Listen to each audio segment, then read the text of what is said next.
Good evening. I'd like to welcome everyone to a nice council meeting. Would you please join us in the Pledge of Allegiance? I pledge allegiance to the flag of the United States of America and to the republic for which it stands, one nation, under God, indivisible, with liberty and justice for all. Let's block that flag when I stand up. Nobody can see it from the audience. Here's a switch spot.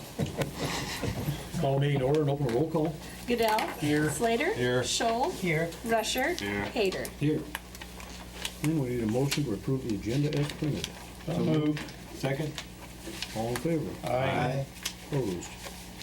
We need a motion to approve the minutes of the November 18th, 2013 regular council meeting. So moved. Aye. All in favor? Aye. We need a motion to approve the November Treasurer's Monthly Investment Report. Questions? So we got in front of us, isn't it? Are we, interest can't get much lower, I assume. Nope. We are we're under 0.5% pretty much across the board. 0.4. Yeah. Yeah. We don't even have a 0.5 anymore. Those are When do we start paying them? the state sets what you can invest in, and the, what is it, 1-year CD is pretty much. That's what we do. Yeah. That keeps us flexible. And we had the Standard & Poor's review of the rating, and one of the questions they ask is liquidity, and obviously, the 12 months they count it as liquid, so. Move to approve. Second. All in favor? Aye. Opposed? Then we need a motion to approve the November claims. Any questions? Anything up on that? Move to approve. Second. All in favor? Aye. That was a good question Dan had though about the door. Is that, that just comes out of general budget? Yeah. Because that's what money goes for toward the airport and stuff, just into the general budget, Yeah. and there's nothing. No, I mean, if there was a damage situation where somebody Right. ran it in, Insurance then and obviously stuff, we'd okay. go after that. Right. They'd have to pay for it, but. We don't have separate money set up though for any of the airport accounts. it's No, just- okay. it just comes out of the general fund, out of their operations, but if there's a, if there's a situation like that where they have to get hangar door fixed, then it just comes out of the budget. Alrighty, anything from the public in attendance this evening? No, we'll move on to new business. First thing we need is talk about approve the hiring of a new street department employee, in case we have one in mind, huh? Yeah, just in case. Obviously Ross is here. We, Leroy Clapper and myself, had conducted interviews, I guess now it was 2 weeks ago, and had a really, really strong list of applicants for the position. Many with automotive experience, and, CDLs, just, it was actually, I think, even more impressive than we put out the applications before. So clearly a lot of interest. Russ has a lot of really good assets for the city, between his mechanic experience and his driving experience. He has a CDL, and a lot of really, really solid recommendations from people within the community as far as his work ethic and character. So I guess with that. What happens like on a fire call for a city employee? For city employees, they would, most of the time, they would respond unless they're in a situation where they can't respond. For instance, if there's snow, like snowplow drivers, or Dana a lot of times can't reply, or can't respond if there's a cemetery, burial that he needs to get completed. Gary Malang, is he also in the fire department? So they don't respond very often because So they're the- working all the time, right? So there's, If we get more, it just gets more, that's all I'm No. asking. So More there's, city employees that are. and Ross actually isn't, but Dana and Chris and Oh, sure. Gary Malang, Chris Eubank. Chris Eubank, yeah. Mhm. I think that's all of them. So those are the three, and snowplow, digging graves, things like that. They sit around. Once that's things we looked at or not. Yeah. Yep. Do not have them. Ross, if you wanna come up, take the podium and give us a little update or. My name's Ross Newton. I live in Dakota City. Lived there for 5 years, I believe. Married to Kayla. We just had a baby about 3 weeks ago. I graduated from Humboldt High School. Went to Sheldon, Iowa, to Northwest Iowa Community College. Graduated there with automotive and truck and diesel technology. I drove for MS and worked in the shop and drove for them for probably 7 years. So I got a good background with equipment and good with equipment and hardworking, so I understand we can put you in a plow and you could plow tomorrow if we had to, you huh? bet. You bet. That's awesome. Don't get too many things anyway. Yeah. Hopefully about 30 if you didn't have to. I was gonna say if you didn't have to, that'd be fine too. No, I wanna thank you for the opportunity to work for the city of Humboldt, and I think I'd be a really good employee for you, so. You bet. So the start would be December 16th. Yes, that's correct. Would be the start date with council's approval. Move to approve. Moved and seconded. Second. All in favor? Aye. Thank you very much. Thank you. Welcome aboard. Congratulations. Congratulations, Ross. Wake up, Daryl. Thanks a lot, Ross. Deep in thought. Thank you. Welcome aboard, Ross. Thank you. Good luck, Ross. Thank you.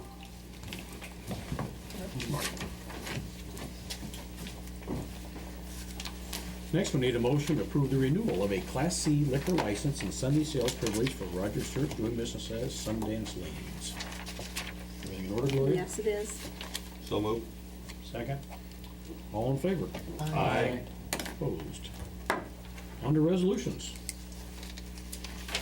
We need a motion to approve the following proposed resolution number 2013-122.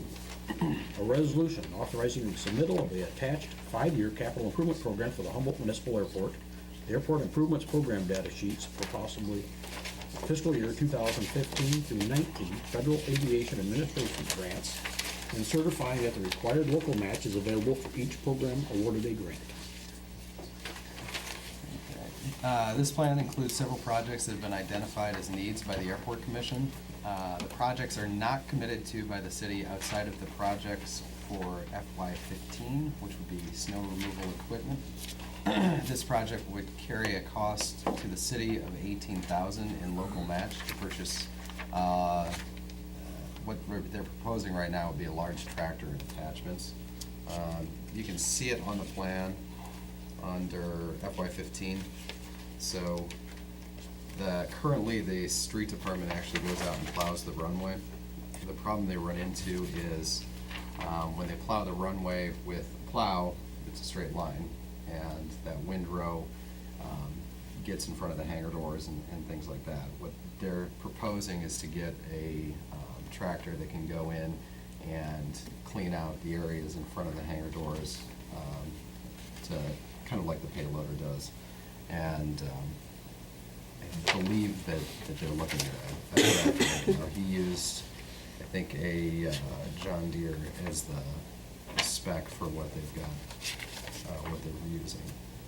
But that's the current year, and then in the out years, FY17, they have what is cryptically called PAPI and reels, which is just, it's a bunch of lighting for The runway. the runway. And that's, those have become a little antiquated, and they're starting to have problems with them, so that's the FY17 project. 18, and again, these are all things that the Airport Commission identified, they're not committed to at all. In 18, they looked at snow removal equipment storage building. I don't know how much of a need that actually is, but that'll be a discussion for the out years. And then the runway in 19 is starting to have issues. The idea is to see how long the current runway repairs, which is a slurry coat that'll be over the top of the runway, how long that can prolong the life. But for the FAA, you kind of always list that as, you know, the intent of addressing that at some point when the need arises. Otherwise, they won't fund a near-term obligation or request. Who actually would run the tractor out of the airport? It'd be the street department. Okay. You wouldn't have, Okay. so they'd come out there, essentially get out of their current equipment or use whatever equipment that they're in to a certain degree, and then clean up the remainder with the tractor. The other advantage to the tractor is it's then, we have a tractor out there to take care of some of the issues that we're currently calling the street department to come over and drop dirt here and move this over there. And so there's added benefits beyond snow removal of having that equipment out there. So, These are all 90/10s, yep. That's- 90% or 10% share by the city? Yes, these are only federal projects. None of the state projects are included in the federal forecast. And so they're all the 90 split rather than the 85-15 split. Is a T hangar an open building or is that a closed building? It's a closed building. That's the one that we just built, the 10 stall out there. What, 2 years ago? We have 2 years now. Motion to approve. Second. Roll call vote?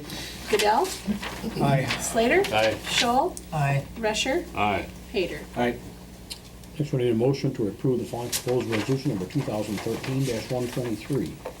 A resolution approving pay estimate number 17 from Industrial Process Technology Incorporated, Fargo, North Dakota, in the amount of $224,204.79 for the 2012 Humboldt Water Treatment Plant Improvement Project.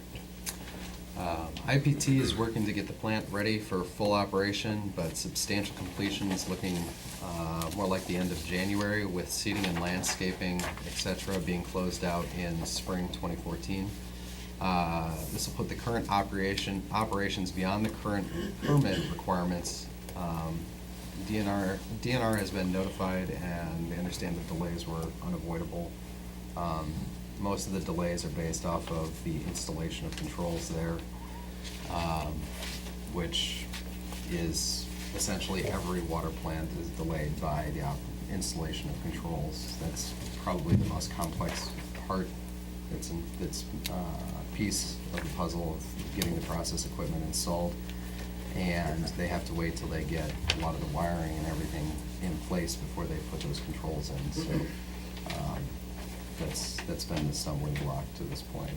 I think we're still looking good as far as getting out of there in January. I mean, I've been kind of saying that all along, even though the permit said December, because I didn't really believe that we could make December. And I think we're looking at a realistic time frame now. Are the towers talking yet? Nope, controls are not in yet. Still waiting for controls? Still waiting for controls. I did see the lights around the generator though, when you go by, the standby light is on anyway, so maybe it's. The generator had a test fire on it, but it's not hooked up. So we've ran it, Oh.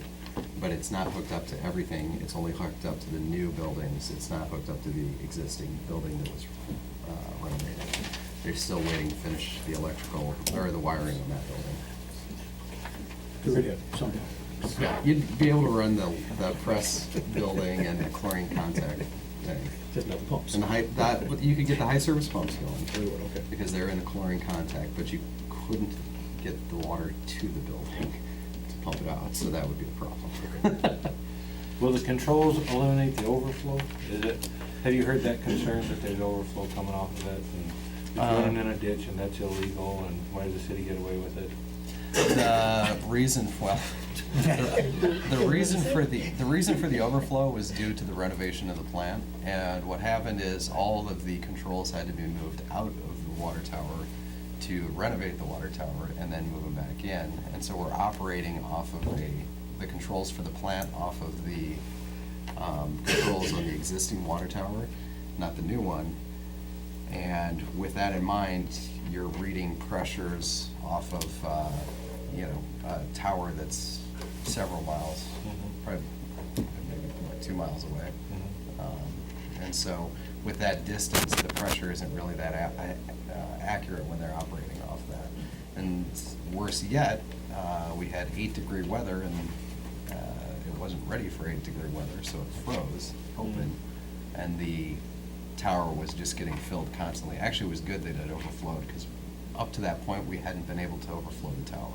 So we found out we were actually able to overflow the tower. If you push hard enough and long enough, it'll finally overflow, which is good for the capabilities of the plant, but not good for the landowners that were around there when the water was overflowing the tower.